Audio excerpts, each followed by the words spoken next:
안녕하세요. 뻔뻔한 신우의 욕심 때문에 신우는 물론이고 어머님과도 절연하게 된 30대 여자예요. 어떻게 이야기를 시작해야 할지 정말이지 이런 사연을 쓰게 된 게 애석할 뿐이네요. 사랑하는 남편과는 지인의 소개로 만났습니다. 첫 만남부터 듬직하면서도 유쾌한 성격의 남편에게 제가 먼저 매력을 느꼈고 그래서 제가 먼저 다가갔어요. 남편도 제가 싫지 않았는지 저를 밀어내지 않았고 그렇게 저희는 연애를 하게 되었지요. 사귄 지 2년 정도 흘렀을 때 결혼 이야기도 제가 먼저 꺼냈네요. 그런데 제 프로포즈를 받은 남편이 좋다는 대답을 하진 않고 꽤나 난처해하는 게 느껴지더군요. 여자 입장에서 정말 큰 용기를 냈던 건데 남편의 반응이 시큰둥하니까 어찌할 바를 모르겠대요. 괜한 이야기를 한 건가? 이 사람이 나랑 결혼 생각은 없이 즐기려고만 했던 건가? 온갖 부정적인 생각 때문에 참 괴로웠어요. 그렇게 남편에게 프로포즈를 한 지 정확히 3일째 되던 날이었습니다. 남편이 저에게 긴히 할 이야기가 있다며 만나자 했는데 이제 와서 말이지만 전 솔직히 그때 남편이 헤어지자고 할 줄 알았어요. 그런데 막상 남편이 꺼내놓은 이야기는 제 예상과는 많이 달랐지요. 그건 바로 남편의 가정환경에 대한 이야기였거든요. 남편이 고등학교에 들어갈 무렵 공장에 다니시던 아버님께서 불의의 사고로 세상을 떠나셨답니다. 뉴스에 떠들썩하게 나오기도 했지만 결국 제대로 된 보상은 받질 못해서 이후로 가정 형편이 급격히 기울었지요. 이후로 어머님이 아파트를 팔아 식당을 차리셨는데 그마저도 결국 잘 안 풀렸고 결국 고등학교를 마친 남편은 대학을 가는 대신 고졸특채로 지금 직장에 들어가면서 독립을 했답니다. 직장 생활을 하면서 군복무도 마치고 회사의 지원으로 대학도 다녀왔다고요. 그러면서 남편이 말하길 스스로에게는 한 점 부끄러움 없이 살아왔지만 제가 어떻게 받아들일지는 확신이 없었대요. 연애하는 내내 저에게 언제 어떻게 털어놓을지 고민하느라 하루도 마음 편한 적이 없었다며.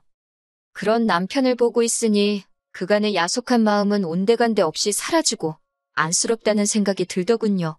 실제로 사귀는 동안 제가 본 남편은 믿음직스럽고 제가 평생을 함께하고 싶을 만큼 좋은 사람이었으니까요. 걱정스런 표정을 한 남편에게 전 솔직한 마음을 털어놓았습니다. 당신의 됨됨이는 곁에서 지켜본 만큼 믿음이 간다. 하지만 한편으론 결혼은 현실인 만큼 제가 묻는 거에 솔직히 대답해주면 좋겠다고요. 그리고는 남편에게 그래서 지금은 돈은 얼마나 모았고 연봉은 얼마인지 관리는 어떻게 하는지 등을 물었습니다. 속물처럼 보일까 걱정했지만 남편은 오히려 물어봐줘서 고맙다며 현재 모아놓은 돈은 7천 남짓 있고 연봉은 세전 6천이라 대답해주대요. 독립한 이후로 매달 어머님께 생활비를 드리고 있는데 그 액수는 10만 원에서 시작해서 지금은 달에 40에서 50은 드리고 있다면서요. 그러면서 결혼하면 경제권은 저에게 맡기고 싶답니다. 저 같은 경우에는 남편에 비하면 비교적 경제적으로 여유 있는 집안에서 자랐고 부모님 덕도 많이 봤습니다. 대학생 시절에는 여행도 많이 다녔고 졸업 후에는 취업을 미루고 커피를 배우겠다며 유학도 다녀왔어요. 제 능력이 뛰어나서가 아니라 저희 부모님의 도움과 지원이 없었다면 불가능했을 일이었지요. 제가 현재 운영하고 있던 카페 역시 처음 시작할 때 부모님의 도움이 컸고요.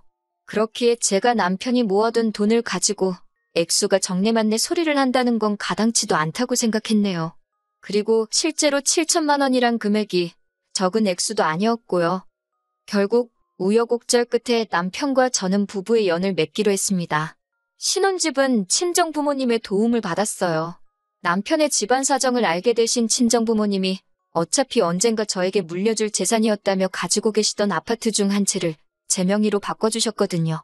서울 중심부는 아니었어도 대출 1억을 낀 5억짜리 소형 아파트였습니다. 남편이 모은 돈으로 혼수와 자동차를 샀고요. 액수만 본다면 제가 훨씬 많이 해가는 결혼이었어요. 그렇다고 아깝고 손해보는 것 같고 그런 생각은 안 했네요. 그런데 식을 올리기 며칠 전 무턱대고 카페로 찾아온 신우가 생각지도 못한 소리를 하대요. 그건 바로 예단에 관한 것이었습니다. 할 말이 있어 바쁜 와중에 찾아왔다는 신우의 말에 어쩌라는 건가 싶었지만 일단은 커피를 내주고 맞은편에 앉았습니다. 신우가 하는 소리가 기다리다 답답해서 자기가 왔다며 어째서 예물에 대한 이야기가 전혀 없냐고요. 저는 당연히 남편이 이야기했을 거라 생각했기에 좀 당황스러웠지만 이내 못 들었냐고 예물은 생략하기로 했다고 알려주었지요. 그랬더니 신우가 그걸 어른들끼리 상의해야지 왜 너희들끼리 멋대로 정했냐며 어이가 없답니다. 신우의 격한 반응에 조금 당황하긴 했지만 일단은 알겠다고 그러면 어머님에게 다시 말씀드리라 했어요. 그랬더니 당신이 어머님 대리인으로 온 거라며 당신하고 이야기를 하면 된다네요. 그러냐 했지만 속으로 생각하기엔 도대체 무슨 이야기가 하고 싶어서 저러는 건지 어이가 없었지요. 신우가 한다는 말이 저도 알다시피 어머님 사시는 곳은 좁아서 이것저것 뭐 들여놓을 공간도 없다고 그냥 현금예단만 하면 된답니다. 1,000만 원 하면 어머님 성격의 절반은 돌려주실 거라면서 쓸데없는 거 사지 말고 현금으로 1,000만 원이면 딱 좋겠다고 2번이나 반복해서 말하는데 어이가 없더군요. 저는 신우에게 못 들은 걸로 하겠다고 1,000만 원이 누구 집 강아지 이름이냐고 쏘아붙였습니다. 막말로 남동생 장가가는데 밥솥 하나 해줄 생각은 없으면서 예단이라니 가당키나 하냐고 이런 말 뭐하지만 좀 뻔뻔한 거 아니냐고 면전에 대고 얘기했어요. 그랬더니 신우가 윗사람한테 못하는 말이 없다며 목소리를 높였습니다. 저는 여기 엄연히 제 영업장이라고 목소리 낮추라 했지요. 하지만 신우가 제 말을 들어먹을 리 없었고 결국 제가 경찰을 부르는 척까지 하고 나서야 씩씩거리며 자리를 뜨대요. 솔직히 이런 일을 겪고 파혼을 왜 안 했냐 하실 수도 있겠지만 이때만 해도 신우 성질머리가 보통이 아니구나 그렇게만 생각했어요. 제가 충분히 감당할 수 있다고 생각했고 신우랑 같이 살 것도 아니니 별일 아니라고 쉽게 치부해버렸지요.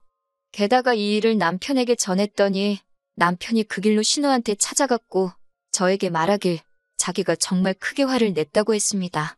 제가 따라가질 않았으니 정확히 남매 사이에 무슨 대화가 오갔는지는 모르지만 그래도 그날 이후로 결혼식까지 신우가 저에게 경호 없이 행동하는 일은 없었으니 남편이 대처를 잘했구나 그렇게 생각했네요. 하지만 결혼한 뒤 신우의 말 같지도 않은 간섭이 다시 시작되었습니다. 발단은 집들이었어요. 어머님과 신우네 부부를 아파트로 초대했는데 신발장에 들어서면서부터 비아냥거리기 바쁘더라고요. 아파트 자체가 오래된 아파트다 보니 친정아버지 아는 분께 부탁해 비교적 저렴하게 인테리어를 싹 고쳤거든요. 그런데 신우가 저를 쳐다보면서 한다는 소리가 그 돈이면 차라리 자기 엄마, 그러니까 어머님 사는 집 보증금에 보태주지 그랬냐입니다. 시어머니는 반지하에서 혼자 외롭게 사는데 너희만 이렇게 삐까뻔쩍하게 해놓고 살면 좋냐면서요. 솔직히 저도 결혼할 때 반지하에서 혼자 사시는 어머님이 마음에 안 걸렸던 건 아니에요. 하지만 남편이 먼저 저에게 신경 쓸 거 없다고 하더라고요. 어머님이 저렇게 살게 된 건 전적으로 신우 때문이라면서요. 남편이 독립을 하고 난 이후로 어머님과 신우는 10평 남짓한 빌라에서 같이 살았대요. 어머님에게는 전 재산이나 마찬가지였던 전세보증금 8천이 묶여있는 집이었다고요. 그런데 몇 년 전 신우가 혼전 임신을 하게 되면서 시집을 가게 되었는데 남자 쪽도 사정이 여의치 않다 보니 신우가 어머니더러 보증금에서 얼마를 빼달라고 했던 모양이에요. 그래서 어머님이 8천의 절반을 뚝 떼주시고 이후로 당신은 반지하방 전세살이로 들어가셨다고 들었습니다. 제가 하고 싶은 말이 어머님이 잘못하셨으니 그렇게 사셔도 어쩔 수 없다. 그런 건 아니에요. 하지만 적어도 신우가 저한테 돈으로 어머님 보증금을 보태드려라 어쩌라 할 자격은 없다는 거지요. 아무튼 신우가 말이라고 아무렇게나 내뱉는 게 너무 얄미워서 불쌍한 친정엄마 등골 빼먹고 시집간 너한테 들을 소리는 아니라고 쏘아붙이고 싶었지만 신우 남편도 있고 해서 차마 그 소리는 안 했고 그냥 못 들은 척 해버렸어요. 그런데 신우가 해대는 헛소리보다 더 크게 제 신경을 긁는 사람이 있었으니 그건 바로 어머님이셨습니다. 어머님께서는 저희가 매달 보내주는 생활비 50만 원과 가끔 일손이 부족한 식당에서 일을 도와주며 받는 돈으로 생활을 이어가고 계셨어요. 신우는 자기 먹고 살기도 바쁘고 애들 키우기도 빠듯하다며 단돈 10만 원도 보내지 않고 있었고요. 물론 신우가 돈을 보내드리던 말던 그거야 제 알 바는 아니에요. 하지만 그럼에도 불구하고 제가 예민하게 반응하게 된 건 어머님이 걸핏하면 저에게만 전화를 하셔서는 누구는 어디 간다더라, 뭐 먹었다더라, 옷을 샀다더라, 당신만 돈이 없으니 죽겠다며 아쉬운 소리를 해대셨거든요. 아무리 며느리도 자식이라지만 아들하고 딸한테는 매번 괜찮다 괜찮다 하시면서 며느리인 저만 붙들고 죽는 소리를 하시니 얼마나 부담스럽고 불편하던지. 처음에는 남편 몰래 5만 원이나 10만 원씩 보내드리기도 했는데 그것도 계산해보니 심할 때는 생활비를 제외하고도 저희가 한 달에 30에서 40만 원은 더 드리는 셈이더라고요. 그래서 이후로는 어머님의 하소연을 듣더라도 내내 대답만 해드릴 뿐 따로 돈을 보내드리거나 하지는 않았습니다. 그런데 지난해 엄청 추웠던 12월의 어느 날이었어요. 신우가 연락도 없이 어머님과 함께 저희 아파트로 찾아와서는 대뜸 할 이야기가 있다고 하더군요. 신우가 갑자기 찾아와서 좋은 소리 한 일이 없었기 때문에 무슨 이야기인지 듣기도 전에 한껏 예민해졌지만 그래도 일단 드러나보자 싶어서 말해보라 했습니다. 그랬더니 어머님이 저렇게 혼자 사시는 게 안타까워서 이번 참에 자기가 어머님을 모시고 살기로 했답니다. 생각지도 못한 소리였지만 어쨌든 쉬운 결정은 아니었을 테니 어려운 선택을 했다고 잘 생각했다고 한껏 추켜 세워줬지요. 그랬더니 신우가 의기양양해져서 한다는 말이 그래서 어머님이 지금 사시는 집에 걸려있는 전세보증금은 자기가 가질 거랍니다. 사실 저는 별 생각이 없었는데 남편은 자기보다 뒤늦게 결혼한 신우에게만 어머님이 경제적으로 얼마라도 도와주신 게 그렇게 서운하다 했었거든요. 실제로 어머님께 대놓고 이야기한 적도 있고요. 그때 어머님이 말씀하시길 몇 푼 안 되지만 그래도 당신 죽고 나면 사시던 전세집 보증금은 아들인 제 남편에게 준다 하셨는데 분명히 말하지만 저는 그 돈 주셔도 그만, 안 주셔도 그만이라 했고 욕심낸 적도 없습니다. 남편에게도 그 돈은 없는 돈이라 생각하고 살라 했을 만큼이요. 그런데 신우가 자기가 그 돈을 갚겠다 하는데도 어머님은 먼 산만 보고 계실 뿐 남편에겐 조금도 미안한 기색이 없으셨으니 남편도 허탈한지 어이없다는 표정만 짓고 있었지요. 하지만 신우의 욕심은 거기서 끝이 아니었습니다. 어머님의 전세 보증금은 물론이고 앞으로는 그동안 어머님께 저희가 보내드리던 생활비도 자기한테 보내라더군요. 그런데 신우가 한다는 말이 생활비를 제외하고 50을 더 보내래요. 어머님을 보살피는 자기의 인건비 같은 거라나요?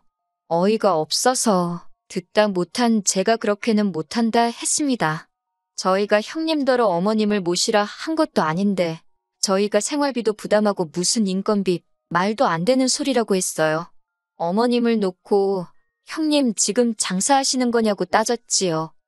그랬더니 신우가 파르르 떨었고 어머님께서도 저한테 내가 네 돈 달라고 했냐고 내 아들이 번 돈 달라고 했다며 네가 뭔데 주네 못 주네 그러냐입니다.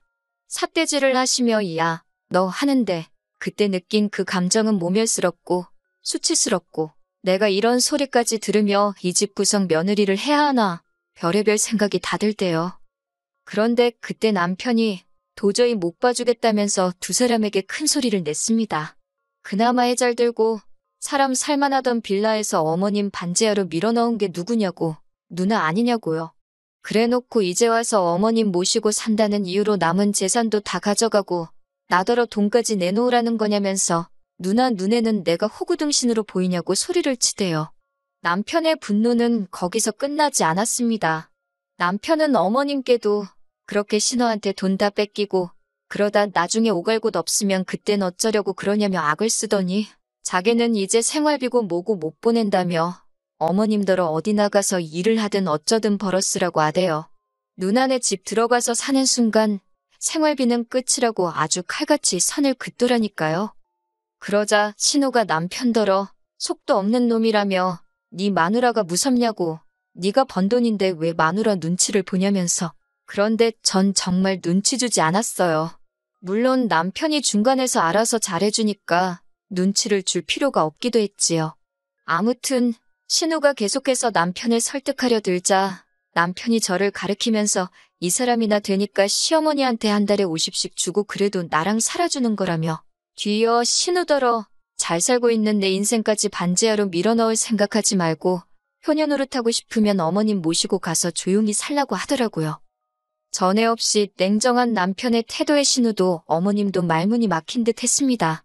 두 사람은 현관으로 향하면서도 저를 무섭게 노려봤는데 그마저도 남편이 쳐다보지 말라며 고함을 친 탓에 허둥지둥 도망치듯 현관을 나갔네요. 그리고 며칠 전 어머님께서 저에게 연락을 해오셨습니다. 신우를 따라 이사를 왔는데 당신 방 한 칸도 없답니다. 신우 애들 둘이 한 방을 쓰고 신우네가 한 방 그리고 어머님이 거실을 쓰게 되었다고요.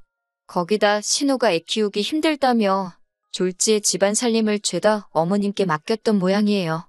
어머님이 이제 겨우 3주 되었는데 죽을 맛이라며 자기 좀 데리고 가달랍니다. 그런데 어쩌겠어요. 제가 모시고 살 것도 아닌데 무책임하게 그 집에서 어머님을 데리고 나올 순 없었지요. 남편에게 어쩌면 좋겠냐 말하니 자긴 솔직히 이제 그 전세 보증금도 욕심 하나 안 난다고 그냥 어머님이랑 신우랑 죽이 되든 밥이 되든 알아서 살았으면 좋겠다고 더는 자기한테 그쪽 이야기 전하지 말라대요. 냉정하게 돌아선 남편을 보고 있으니 여러 가지 생각이 들었지만 제 결론은 나서지 않기로 했어요. 부모 자식 간의 일인 만큼 시간이 약이 되어줄 수도 있고 설령 그렇지 않더라도 제가 나설 자리는 아닌 것 같거든요. 저는 그저 한평생 남편과 단둘이 행복하게 살고 싶을 뿐이니까요. 남편이 하자는 대로 따르되 만약 남편이 잘못된 길로 향한다면 그걸 바로 잡아줄 수 있는 딱 그 정도만 하면서 살아가겠습니다.